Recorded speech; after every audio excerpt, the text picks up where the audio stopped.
Salut la compagnie, aujourd'hui on va vous présenter un manga, il s'agit de Vigilant My Hero Academia. Donc ici j'ai le tome 1 et 2. Pour l'instant il y a 10 tomes, voire 11 qui sont sortis. Et franchement j'adore ce manga, donc c'est vraiment le spin-off de My Hero Academia. Donc je vous montre un peu comment est fait le manga, que ce soit la jaquette devant derrière ou la couverture du manga devant derrière. Donc le manga se concentre sur le héros hors la loi, donc ce sont des héros qui n'ont pas la licence officielle et que malheureusement ils veulent se battre pour la justice mais sans aucune qualification, on les appelle plutôt les justiciers. Et aux yeux de la loi, ils ne valent pas mieux que les vilains. Le personnage principal s'appelle Koichi, un jeune étudiant fan d'All Might, et il fait partie des justiciers.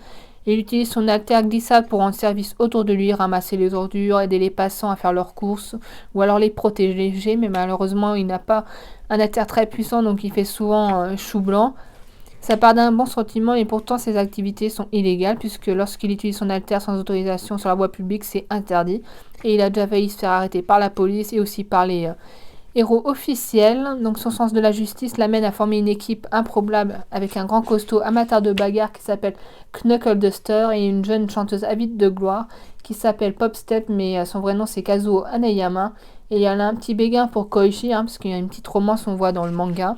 Et à eux trois, ils forment une sorte de ligue des justiciers qui se lancent à l'attaque de trafic de drogue aux effets destructeurs, puisque ça a des effets vraiment horribles sur les vilains. On le voit bien dans le manga, des fois les justiciers et les héros officiels se battent pour battre justement ces vilains drogués par cette drogue et qui sont vraiment devenus hyper fous.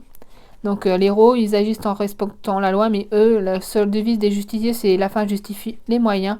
Donc vous avez droit à des sacrés combats, que ce soit juste les justiciers contre les vilains, ou alors les héros qui s'allient aux justiciers pour battre les vilains. Vous avez pas mal de héros qui apparaissent, et aussi on raconte le passé des héros officiels, puisque ce manga se déroule 4 à 6 ans avant l'œuvre originale, donc vraiment ils ne sont pas encore professeurs. On les voit quand ils sont encore des héros dans la rue, et c'est vraiment super sympa. Il y a vraiment pas mal de bagarres, pas mal. On voit aussi Koichi qui s'entraîne pour devenir plus fort. Il me rappelle un peu Izuku, donc franchement génial. Donc voilà, je vous ai montré un peu comment est constitué le manga, de quoi ça parle, et le tome 2, si vous l'avez pas lu, il y a un gros clin d'œil d'un manga. Donc attendez, je vais le trouver, ça y est, c'est One Piece. On reconnaît tout de suite les personnages, donc même si c'est pas si c'est raconté autrement, ça reste les personnages de One Piece, et je trouvais ça super sympa, ce petit clin d'œil au manga. Donc ça dans le tome 2.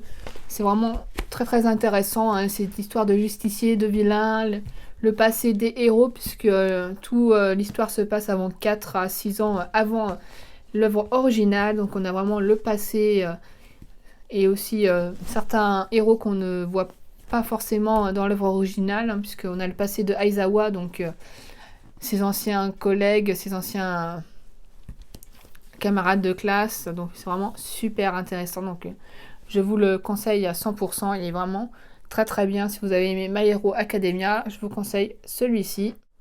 Donc voilà, donc n'hésitez pas à liker la vidéo, n'hésitez pas à commenter aussi et à vous abonner à ma chaîne, et on se voit un peu plus tard pour une nouvelle vidéo manga.